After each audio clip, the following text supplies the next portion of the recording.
参观完奥斯汀博物馆，别忘了走到后面参观奥斯汀村重建区，这是2021年完成的建筑物，重现历史街景的样貌，呈现当年最繁荣的地段之一。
were built in 2020 and opened in November of 21.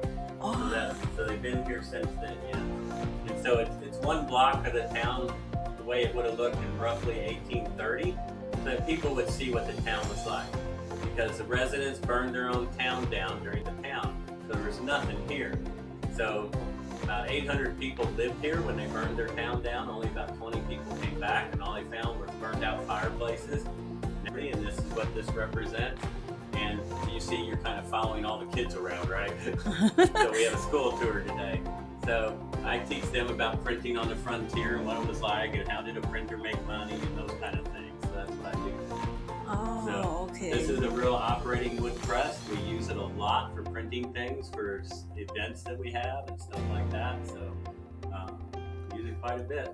So all the equipment and everything is just imitated. It depends on what you're talking about. Everything out here is reproductions, yes. Oh. We like to call it new old. So, but this press is actually 35 years old. Back in the 1830s, there was a man who built wooden presses. He was the first domestic builder of wooden presses in the United States. He made them from 1790. His name was Adam Ramage. He was a Scotsman.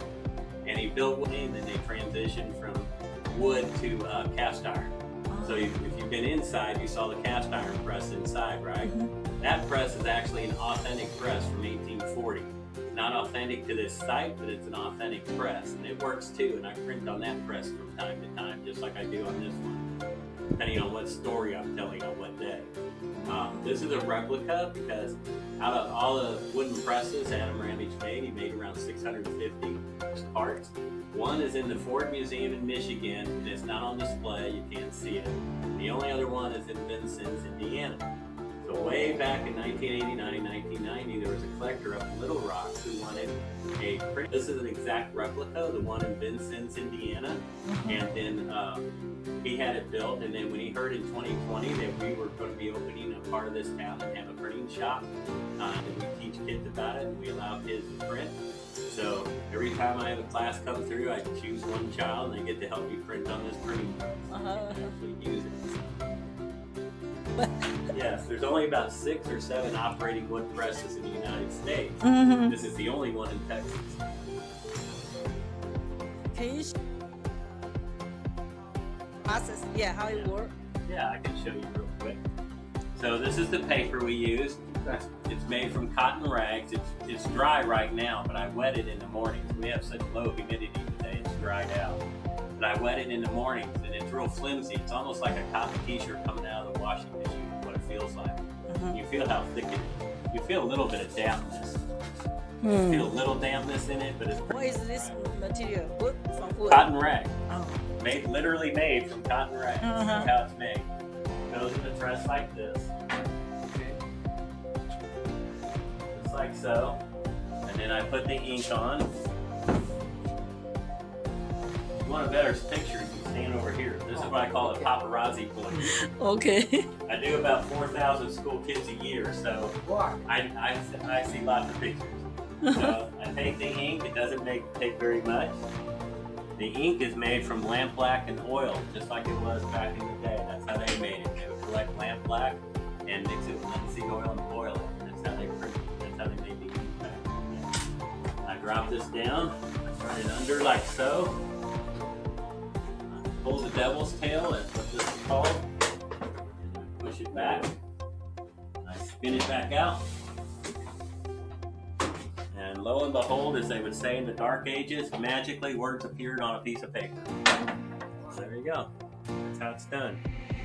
We set this type ourselves. Perfect. This letter took about 20 hours to do by hand, and that's how long it would have taken them to do it.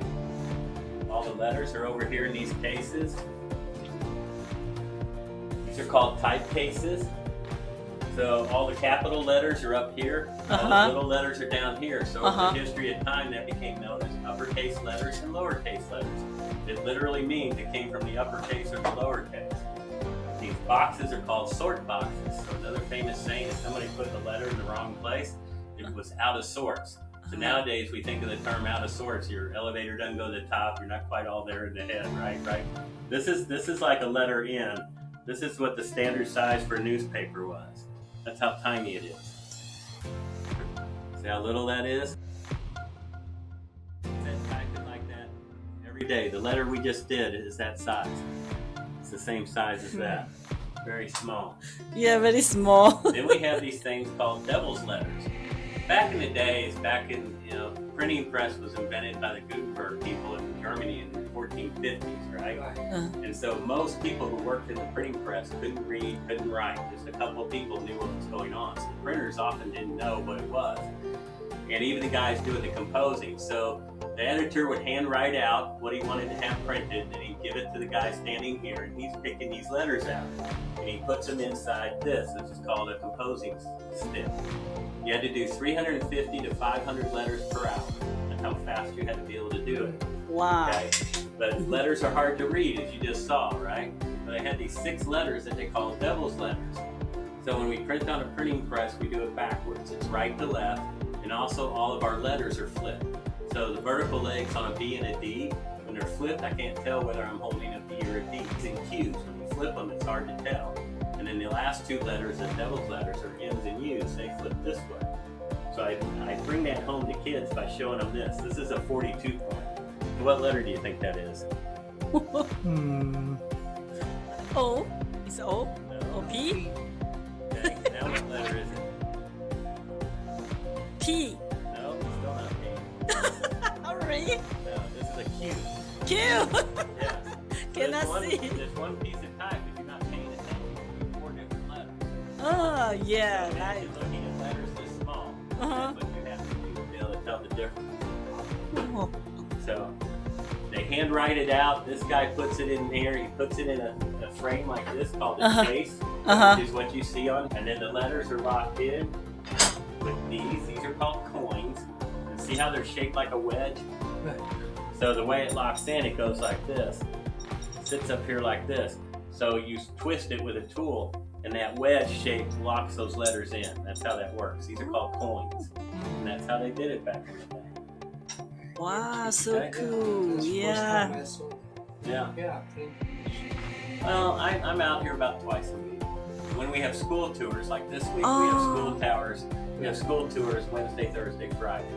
Oh. So I was at another site on Saturday doing something there. Then I'll be here for 3 days doing the print shop. But the print shop is what I mainly do. I'm the journeyman printer.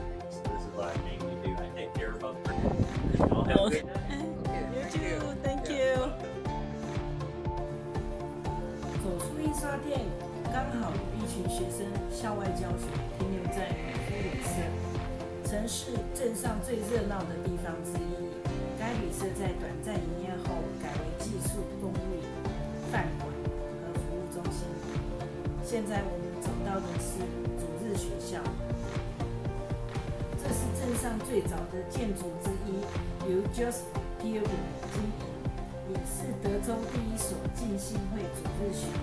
因为为当时墨西哥要求公民信仰天主教，奥斯汀被迫关闭这所学校。I spoke that well, there was the students were the teachers, and they put in monitors, and monitors would teach other students. So once the kids come by, one of them was gonna teach their peers. 哇，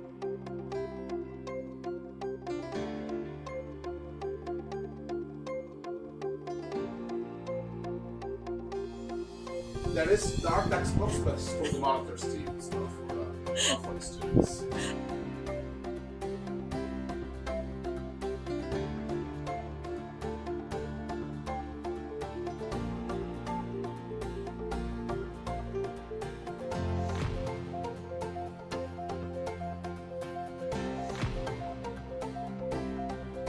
Yeah.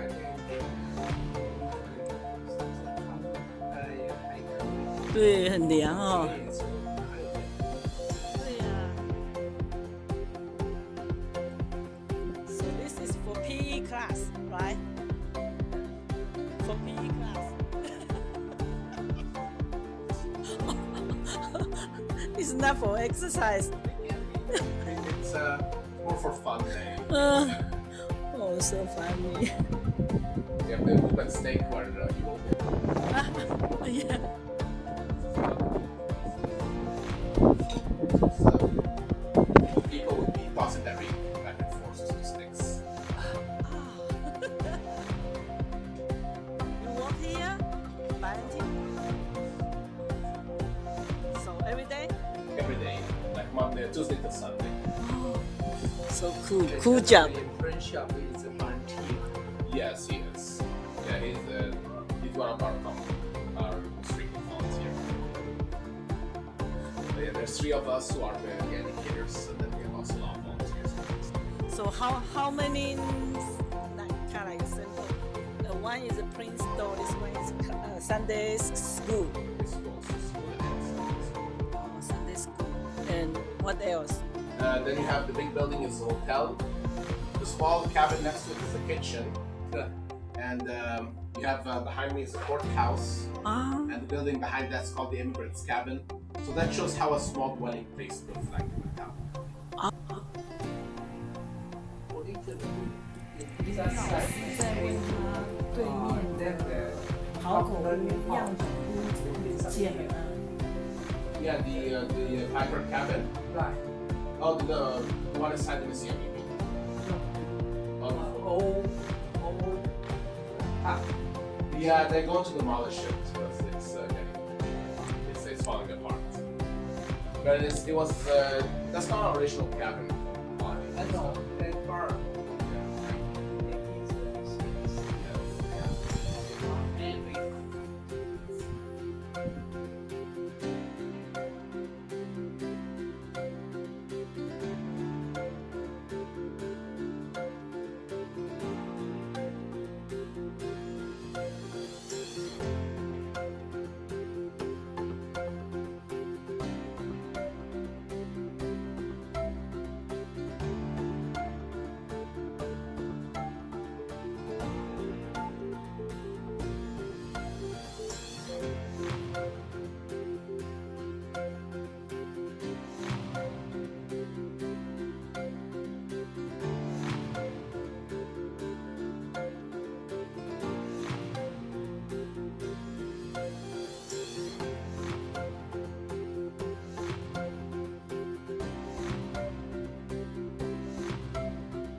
Good. So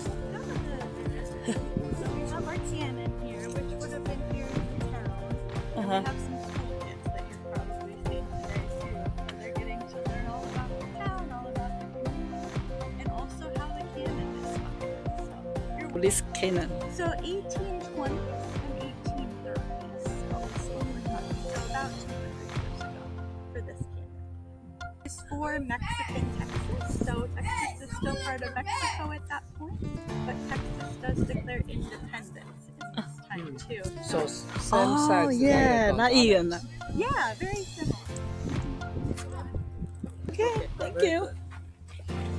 All right, you guys, welcome again to San Felipe de Austin SHS.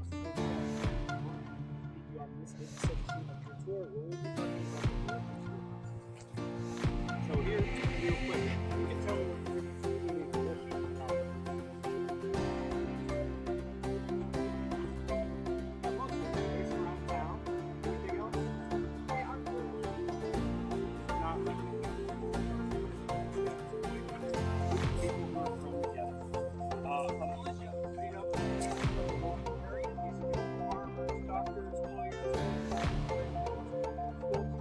whoever answers the call, they're not.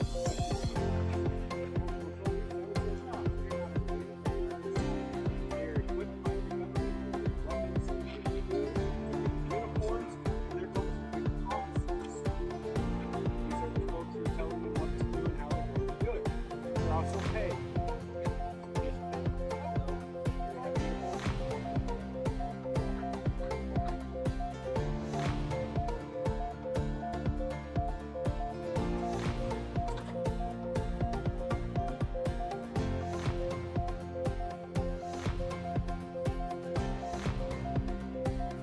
谢雅是当时的奴隶，他被带到此地为商人及企业家做烹调的工作。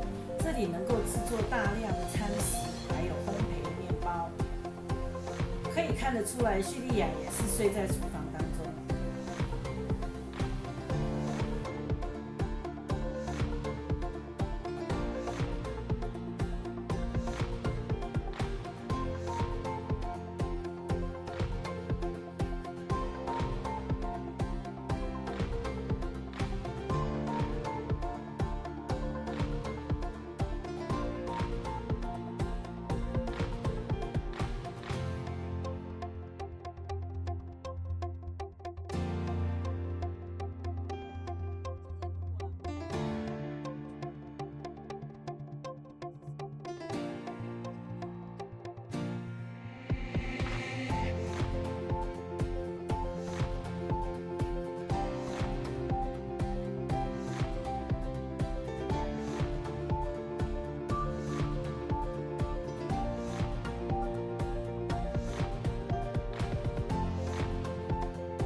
vegetable?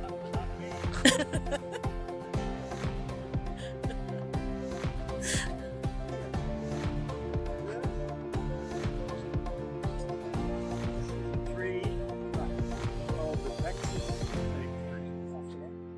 And in the old times, Yeah. when people had a toothache, they didn't have a dentist here on the frontier. Right. And no anesthetic. Yes.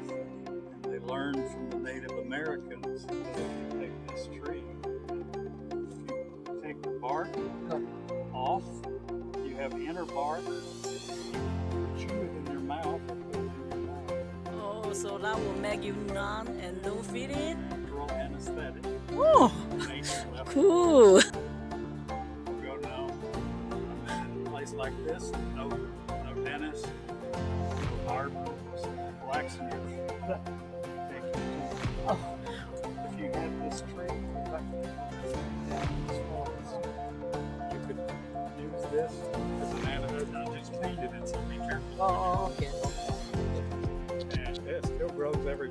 Oh, really? The real name is prickly ash. The nickname is the Texas toothache tree. Wow. And so we teach the kids about life here in the frontier times. They had no drugstore, Right. no Amazon, so they had to rely on things they could find in nature. And this was one of them for medicine. So I'm spraying it so that it'll be preserved, Oh. so it won't rot in the weather. And also, you notice it has little thorns, so you have to be careful. Right now it has, And it's very sticky. okay. It's for medical use. Yeah, many plants here for medical use. Also many plants for food. Ah. There's one over here growing, not in the garden, but on this wild. So this tree, the big tree right behind the small, that's a tree called gum rebellion. And the indigenous people learned that they could take the sap from that tree and make chewing gum. Oh. That people who came here many years ago had to learn to use. Very good. Where are Okay. you visiting from? We original from Taiwan, but now we live in Okay. I've been to Taipei. Oh, really? Where? I used to work as a journalist. For the traveling? Oh, okay. How are you feeling in Taipei? Also been to the PRC. Oh, that's right. Right. Oh. So what kind of media you work with? I used to work for many years, but I used to talk about 20 years. I was an editor of the Wow, that's I'm cool. also certified as a master naturalist in Texas. So I know More the nature. tree, more the Trees, herb. plants, animals. Wow. I'll show you one more plant if you Okay.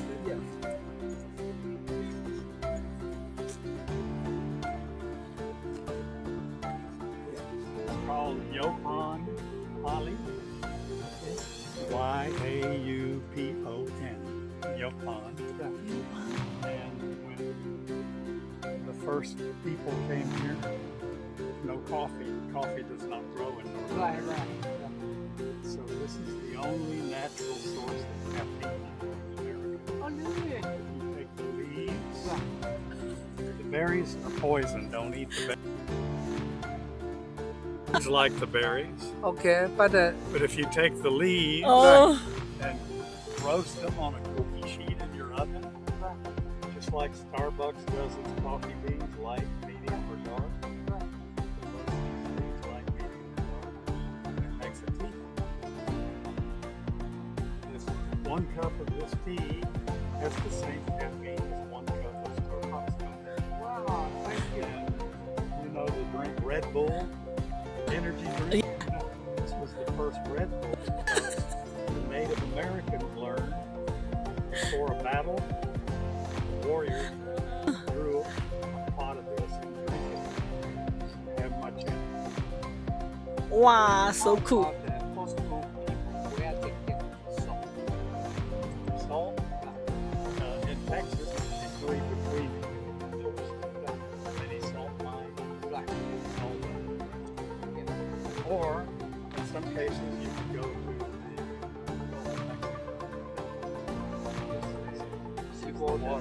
Seawater. Boil. Water would evaporate. Sometimes they trade salt was Yeah. Sugar, where they get it. sugar. They either had to import or bring it, or there's a native plant here called sugar cane, Mm-hmm. and it grows in Yeah, grow sugar cane. the Philippines. Uh-huh. Yeah, like a sugar land. Yeah. Usually. Yeah, sugar, and you crush it and sugar. First it's brown like molasses,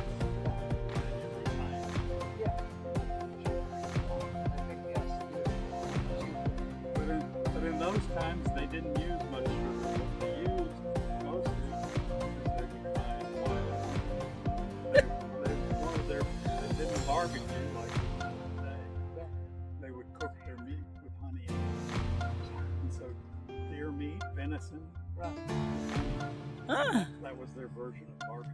Wow. Good. Yeah. Thank you for your time. Thank you. Thank you. Thanks for coming. Yeah. Enjoy your visit.